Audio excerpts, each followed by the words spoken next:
ഹാൽ എന്ന് പറയുന്ന സിനിമയുമായി ബന്ധപ്പെട്ട് ചില വിവാദങ്ങളാണ് ഇപ്പോൾ ഉയർന്നു വരുന്നത്. അതിനകത്ത് ബീഫ് ബിരിയാണി ഒഴിവാക്കണം, കയ്യിൽ രാഖി കെട്ടിയത് ഒഴിവാക്കണം. ഈ അടുത്ത സമയത്ത് Janaki versus state of Kerala എന്ന് പറയുന്ന സിനിമയുമായി ബന്ധപ്പെട്ട് വിവാദമുണ്ടായി. ഈ സെൻസർ ബോർഡിൻ്റെ ഈ പ്രവണതകളൊക്കെ ശരിയാണോ? സെൻസർ ബോർഡിൻ്റെ പ്രവണതകൾ ശരിയാണോ എന്ന് ഗൗരവമായി ചർച്ച ചെയ്യണമെന്നുണ്ടെങ്കിൽ ഈ സിനിമയുടെ ഉള്ളടക്കത്തിനെ പറ്റി നമുക്കൊരു ധാരണ വേണ്ടേ? അത് വേണം. ജാനകി എന്ന് പറഞ്ഞ സിനിമയെ സംബന്ധിച്ച് കുറേയും കൂടി വിവരങ്ങൾ നമുക്കുണ്ടായിരുന്നു ചർച്ച ചെയ്യാനായിട്ട്. കാരണം അത് ജാനകി എന്ന് പറയുന്ന കഥാപാത്രം എന്തായിരുന്നു എന്നൊക്കെ കോടതിയുടെ മുമ്പിലുള്ള ഹർജിയിൽ അവർ പറഞ്ഞിരുന്നു. അതൊരു വിക്ടിം ആണ് അല്ലേ? വിക്ടിമിനെ കോടതിയിൽ വിസ്തരിക്കുന്നൊക്കെ ഉണ്ട്. പക്ഷേ ഇത് സീതയുടെ പേരാണ്. അപ്പോൾ ആ കുട്ടിയുടെ പേര് ജാനകി വിദ്യാധരൻ എന്നോ മറ്റോ ആണ്. അപ്പൊ ബി ജാനകി എന്ന് ശീർഷകത്തിൽ കൊണ്ടുവന്നിട്ട് അത് ഒത്തുതീർപ്പായി ജഡ്ജി പോയി സിനിമ കാണുകയൊക്കെ ചെയ്തിരുന്നു. ഈ കാര്യത്തിൽ എന്താണെന്ന് അറിയില്ല. പക്ഷെ ഞാനിത് വായിച്ചിടത്തോളം ഇത് അത്ര നിർദോഷം ആണെന്ന് എനിക്ക് തോന്നുന്നില്ല. അതിൻ്റെ കാരണങ്ങൾ ഞാൻ പറയാം. ഇത് ഞാൻ കുറച്ച് നോക്കി. അപ്പോൾ അവർ പറയുന്നത് ഇതിൻ്റെ അകത്ത് ബീഫ് ബിരിയാണി കഴിക്കുന്ന എന്തോരു രംഗമുണ്ട്, അതും ഉൾപ്പെടെ 18 കട്ടുകൾ ഇതിൻ്റെ അകത്ത് പറഞ്ഞിട്ടുണ്ട്. പക്ഷെ ഇത് review central board of film certification ഇത് റിവ്യൂ കമ്മിറ്റിക്ക് വിട്ടു. റിവ്യൂ കമ്മിറ്റി ഇത്രയും കട്ടുകൾക്ക് ശേഷവും സർട്ടിഫിക്കറ്റ് മാത്രമേ കൊടുക്കുള്ളൂ എന്ന് പറഞ്ഞു. അപ്പോഴാണ് ഇവരിപ്പോൾ ഹൈക്കോടതിയെ സമീപിച്ചിരിക്കുന്നത്. അപ്പോൾ ഹൈക്കോടതിയെ സമീപിച്ചപ്പോൾ ഇത് വീർ എന്ന് പറയുന്ന ഒരു പുതിയ സംവിധായകനാണ്. പക്ഷേ ഇത് മലയാളത്തിൽ മാത്രമല്ല സിനിമ, തെലുങ്കിലും കന്നഡയിലും ഹിന്ദിയിലും ഒക്കെ ഉണ്ട് ഈ സിനിമ. അപ്പോൾ ഷെയ്ൻ നിഗമിൻ്റെ ബിഗ് ബജറ്റ് പടം എന്നാണ് പറയുന്നത്. ഇതിൻ്റെ അകത്ത് ഇതിൻ്റെ തിരക്കഥ എഴുതിയിരിക്കുന്ന നിഷാദ് കോയ പ്രതികരണമായിട്ട് ഇന്നലെ പറഞ്ഞിരിക്കുന്നത് ഇതൊരു പൊളിറ്റിക്കൽ സറ്റയർ ആണെന്നാണ്. പൊളിറ്റിക്കൽ എന്നതിൻ്റെ അകത്തുണ്ടല്ലോ, ഉണ്ട്. എല്ലാ രാഷ്ട്രീയ മതവിഭാഗങ്ങളുടെയും തെറ്റായ ചിന്താഗതികളെ ഞങ്ങൾ വിമർശിച്ചിട്ടുണ്ട്. ഞാൻ ആ വാചകം ഒന്നുകൂടി പറയാം. നിഷാദ് കോയ പറയുന്നത് എല്ലാ രാഷ്ട്രീയ മതവിഭാഗങ്ങളുടെയും തെറ്റായ ചിന്താഗതികളെ ഞങ്ങൾ വിമർശിച്ചിട്ടുണ്ട്. തെറ്റായ ചിന്താഗതികൾ എന്നല്ലേ നിഷാദ് കോയ പറയുന്നത്? അതെ. അത് തെറ്റായ ചിന്താഗതി എന്നുള്ളത് അയാളുടെ ധാരണയല്ലേ, അയാളുടെ വേർഷനും അയാളുടെ വ്യാഖ്യാനവുമാണ്. അതെ. അത് കയ്യാളുന്ന ആളുകൾക്ക് അത് തെറ്റാണെന്ന് തോന്നുന്നില്ലല്ലോ. ഇല്ല. അത് മാത്രമല്ല, അത് കാണുന്ന എനിക്കോ സാറിനോ അത് തെറ്റാണോന്നില്ലല്ലോ. ആകണമെന്നില്ല. ഇല്ല. കാരണം ഇതിൻ്റെ അകത്ത് ഈ ബിരിയാണി, രാഗി ഇങ്ങനത്തെ സംഗതികളൊക്കെ ഉണ്ടല്ലോ. സംഘം കാവലുണ്ട്. അപ്പൊ RSSുമായിട്ട് ബന്ധപ്പെടുത്തുന്നുണ്ട് എന്നുള്ളത് വളരെ വ്യക്തമല്ലേ? അതെ. സംഘം കാവലുണ്ട് എന്ന് പറഞ്ഞതിൽ ഒരു ഡയലോഗ് പർദ്ദ അല്ലേ, ഇതിൽ ഒഴിവാക്കണം എന്ന് പറഞ്ഞിരിക്കുന്ന രാഗി ബ്ലർ ചെയ്യണം എന്ന് പറഞ്ഞിട്ടുണ്ട്. ധ്വജപ്രണാമം എന്ന വാക്ക് ഒഴിവാക്കണം എന്ന് പറഞ്ഞിട്ടുണ്ട്. ധ്വജപ്രണാമം എന്ന് പറയുന്നത് RSSും ഭഗവത് ധ്വജം എന്ന് RSSും പറയാറുണ്ട്. അപ്പോൾ ഈ നിഷാദ് കോയയുടെ ഈ പ്രതികരണം കൂടി കൂട്ടി വായിക്കുമ്പോൾ ഇതത്ര നിർദോഷമല്ല എന്നുള്ള തോന്നലാണ് വരുന്നത്. ഇതിൻ്റെ അകത്ത് ഹിന്ദു വിരുദ്ധമായ ഉള്ളടക്കമുണ്ട്.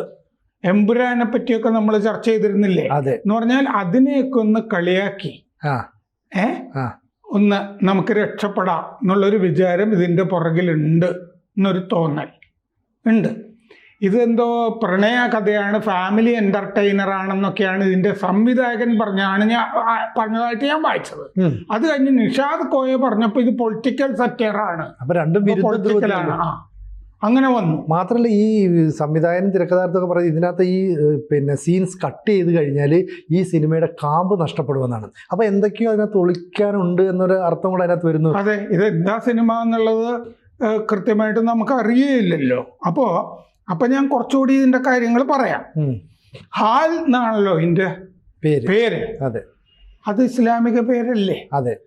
നമ്മള് ഈ മുസ്ലിങ്ങൾ തന്നെ ഹാലിളക്കം എന്നുള്ളത് നല്ല വാക്കായിട്ടല്ലല്ലോ, അല്ല, ഒരു ഈ മാപ്പിള ലഹളയൊക്കെ പോലുള്ള ഇല്ലേ ഭ്രാന്ത് ഉണ്ടല്ലോ, മതഭ്രാന്ത്, ഇതിനെയാണല്ലോ ഭ്രാന്തിനെയല്ലേ ഹാലിളക്കം എന്ന് പറയുന്നത്. അതെ. അപ്പൊ ഹാൽ എന്നുള്ളത് ഇങ്ങനെ എന്തോ ഒരു വേണമെങ്കിൽ നമുക്കൊരു പ്രണയഭ്രാന്തെന്നോ മറ്റോ സിനിമയുടെ പശ്ചാത്തലത്തിൽ പറയാമായിരിക്കും. നമുക്കറിയില്ല, നമുക്ക് ഉള്ളടക്കം അറിയില്ലല്ലോ. അപ്പോൾ ഹാൽ എന്താണെന്നുള്ളത് നമുക്ക് നോക്കാം. ആ വാക്കിൻ്റെ അർത്ഥം അവസ്ഥ എന്നാണ്. ഇതൊരു സൂഫി ടേം ആണ്. അപ്പോൾ സൂഫി യാത്രികർ, നാടോടികൾ, അവർ നിരവധി മഖാമുകൾ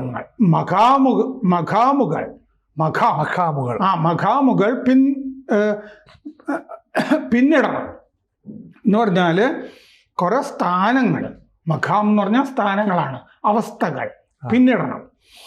അപ്പോൾ അതിൽ പറയുന്ന വാക്കുകൾ പിന്നെ ഇങ്ങനെയാണ്. ആ മഖാമുകൾ എന്തൊക്കെയാണെന്ന് പറയുന്നുണ്ട്.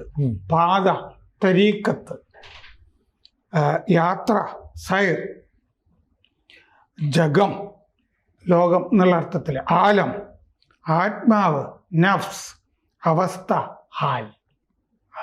അതിനകത്തുണ്ട് ഹാൽ അവസ്ഥ, സ്ഥാനം, മഹല്ലത്ത്, പ്രകാശം, നൂർ. ഇതൊക്കെയാണ് അവർ സൂഫി പിന്നിടുന്ന മഖാമുകൾ എന്ന് പറയുന്നത്. അപ്പോൾ ഹാലിൻ്റെ ഘട്ടങ്ങൾ അപകടം നിറഞ്ഞതാണ്. ഹാലിൻ്റെ ഘട്ടങ്ങൾ അപകടം നിറഞ്ഞതായതുകൊണ്ട് ഒരു ഗുരു വേണം, സൂഫി ഗുരു എന്നൊക്കെയാണ് അതിൻ്റെ കൺസെപ്റ്റ്. അല്ലെങ്കിൽ അത് അപകടമാവും എന്നുള്ളതാണ്. അപ്പോൾ സൂഫി ഹാലിൻ്റെ ഘട്ടങ്ങൾ എന്തൊക്കെയാണ് എന്ന് പറയുന്നുണ്ട്. നിർവൃതി, വജദ്, ഉന്മൂലനം, ഇസ്തിലാം, ആനന്ദം, ബസ്ത്, വിഷാദം, കബ്ദ്, ഉണർവ്, സഹ്, പിന്നെ അവസാനത്തത് കുഴപ്പം പിടിച്ചതാണ് ഉന്മാദം, സക്കർ. അപ്പം ഇതൊക്കെയാണ് ഈ ഹാലുമായി ബന്ധപ്പെട്ട് കിടക്കുന്നത്. അപ്പം ഇതിൻ്റെ അകത്ത് ഹൈക്കോടതിയിൽ ഇവർ പറയുന്നത് ഫ്രീഡം ഓഫ് സ്പീച്ച് ഇല്ലേ, ആവിഷ്കാര സ്വാതന്ത്ര്യം. അതെ, ആവിഷ്കാര സ്വാതന്ത്ര്യം എന്ന് പറഞ്ഞാൽ എന്താണ് അല്ലേ? നിങ്ങളുടെ കൈ നിങ്ങൾ ചൂണ്ടുകയാണെങ്കിലേ നമ്മുടെ ശരീരത്തിൽ സ്പർശിക്കാനുള്ള അവകാശം ഉണ്ടല്ലോ? ഇല്ലല്ലോ. ഇല്ല, നമ്മുടെ മൂക്കിന്റെ തുമ്പത്ത് വരെ വന്ന് നിൽക്കാവുള്ളൂ. അപ്പൊ അതിന് പരിധിയുണ്ട്, നിയന്ത്രണമുണ്ട്. ദേശീയ സുരക്ഷയെ ബാധിക്കുവോ, മറ്റ് മതവിശ്വാസങ്ങളെ ബാധിക്കുവോ, ഇതൊക്കെ ഉണ്ടല്ലോ. ഈ പറയുന്ന ഇതിൻ്റെ അകത്ത് ഈ ടൂൾ ആയിട്ട് ഉപയോഗിക്കുന്ന ഈ ധ്വജ ഇല്ലേ, പ്രണാമം, സംഘം കാവലുണ്ട്, രാഖി തുടങ്ങിയ സംഗതികളൊക്കെ എന്തിനു വേണ്ടിയാണ് ഉപയോഗിച്ചിരിക്കുന്നത്? പരിഹസിക്കാനാണോ, കളിയാക്കാനാണോ? അങ്ങനെയാണെങ്കിൽ ഇപ്പുറത്ത് പർദ്ദയും ബീഫ് ബിരിയാണിയും ഒക്കെ വരുന്നുണ്ട്. അങ്ങനെയാണെങ്കിൽ അവരെയും ബീഫ്, അതായത് ബീഫിനെ സംബന്ധിച്ച് പല സംഭവങ്ങളുള്ളതുകൊണ്ട് ഇവർ പറയുകയാണെ പിന്നെ ഞങ്ങൾ ലൊക്കേഷനിൽ ബീഫ് ഉപയോഗിച്ചിരുന്നില്ല, ഇതിൽ കാണിക്കുന്നത് മട്ടൻ ബിരിയാണിയാണെന്ന്. അങ്ങനെ പറയുന്നത് അങ്ങനെ ഒരു പറയുന്നുണ്ട്. അത് എന്തിനാണെന്ന് എനിക്ക് മനസ്സിലായില്ല. ഞങ്ങൾ ലൊക്കേഷനിൽ ഇത് ഉപയോഗിച്ചിട്ടില്ല എന്ന്. ലൊക്കേഷനിലെങ്കിൽ ഞങ്ങളൊരു ജീവനെ, ഈ സിനിമയുടെ ഷൂട്ടിങ്ങിനിടയിൽ ഒരു ജീവനെ അല്ലേ, ഒരു മൃഗങ്ങളെ അപായപ്പെടുത്തിയിട്ടില്ല എന്ന് എഴുതി കാണിക്കാറുണ്ട്, സർട്ടിഫിക്കറ്റ് കൊടുക്കുക. അതെ എന്ന് പറയുന്ന പോലെ ഇവർ പറയുന്നത്. ഇതിൻ്റെ അകത്ത് ഞങ്ങൾ ലൊക്കേഷനിൽ ബീഫ് ഉപയോഗിച്ചിട്ടില്ല, ഇതിൽ ബീഫ് ബിരിയാണി അല്ല കാണിച്ചിട്ടുള്ളത്, മട്ടൻ ബിരിയാണിയാണ്. അപ്പം പിന്നെ ബീഫ് ബിരിയാണി എന്ന് ഇതിൻ്റെ അകത്ത് പറയുന്നില്ലേ ഇല്ലേ? അതെ, അങ്ങനെ പറയുന്നുണ്ടാവാം. ഇയാൾ ഈ നിഷാദ് കോയ എന്ന് പറയുന്ന ആള് ഓർഡിനറി, തോപ്പിൽ ജോപ്പൻ, ശിക്കാരി ശംഭു, മധുര നാരങ്ങ ഇതിൻ്റെയൊക്കെ സ്ക്രിപ്റ്റ് എഴുതിയിട്ടുള്ള ആളാണ്. അപ്പോൾ ഇതിൻ്റെ അകത്ത് റിവൈസിംഗ് കമ്മിറ്റി സർട്ടിഫിക്കറ്റ് കൊടുക്കാം, മതം, സംസ്കാരം തുടങ്ങിയവയെ ബന്ധിപ്പിച്ചിട്ടുള്ള ഭാഗങ്ങൾ നീക്കിയാൽ എന്നാണ്. അതാണ് 18 കട്ട് എന്ന് പറഞ്ഞിരിക്കുന്നത്. അവർ പറയുന്നതിൽ സെക്സ് ഇല്ല, വയലൻസ് ഇല്ല, വേണ്ടല്ലോ. മതത്തിനെ ഹനിക്കുന്നുണ്ടോ ഇല്ലേ, സംസ്കാരത്തിനെ ഹനിക്കുന്നുണ്ടോ എന്നുള്ളതല്ലേ എമ്പുരാൻ്റെ ഒക്കെ ഒരു പശ്ചാത്തലത്തിൽ നമ്മൾ കൂടുതൽ ശ്രദ്ധിക്കേണ്ടത്. അപ്പോൾ ബീഫ് ബിരിയാണി ഞങ്ങൾ സർവ് ചെയ്തിട്ടില്ല എന്നൊന്നും പറയുന്നൊന്നും സിനിമയായി ബന്ധപ്പെട്ട കാര്യമല്ല. ഇതിൽ രംഗങ്ങളാണല്ലോ നോക്കുന്നത്, ദൃശ്യത്തിൽ എന്താണ് എന്നുള്ളതാണ്.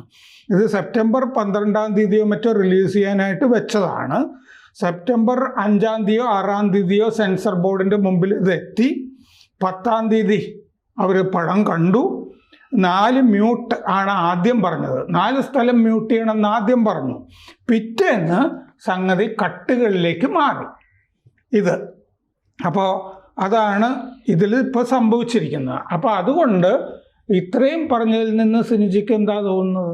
ഇതിനകത്ത് സിനിമയിൽ എന്തോ ഒളിച്ചു കടത്താനായിട്ട് ശ്രമിക്കുന്നുണ്ട്. അത് സെൻസർ ബോർഡ് കണ്ടെത്തി അത് വെട്ടിമാറ്റണമെന്ന് പറയുന്നു. അപ്പോൾ അത് അംഗീകരിക്കില്ല എന്ന് സിനിമയുടെ പിന്നണിയിലുള്ളവർ പറയുന്നു. അപ്പോൾ നിഷാദ് കോയ എന്തോ കള്ളക്കടത്ത് നടത്താനായിട്ട് നോക്കി. അതെ, അത് സെൻസർ ബോർഡ് പിടിച്ചു. അപ്പോൾ ഉടനെ ഇരവാദം ഉന്നയിച്ചുകൊണ്ട് വരുന്നു. ഇത് തന്നെയല്ലേ ജാനകിയുടെ കേസിലും ഏതാണ്ട് രീതിയിലൊക്കെ വന്നത്. പക്ഷെ അവർ ആ കാര്യങ്ങൾ കൃത്യമായിട്ട് വെളിപ്പെടുത്തി ഇന്ന കാര്യങ്ങളാണ്.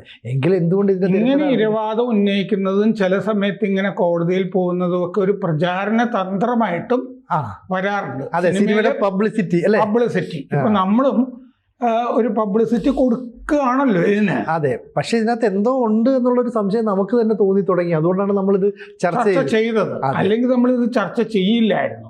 ഇതിന്റെ പേരും ഈ തിരക്കഥാകൃത്തിന്റെ പ്രതികരണവും എല്ലാം കൂടി കൂട്ടി വായിച്ചു കഴിഞ്ഞാൽ ഇതിൽ എന്തോ ഹിന്ദു വിരുദ്ധതയുണ്ടോ എന്നൊരു സംശയം വരുന്നു.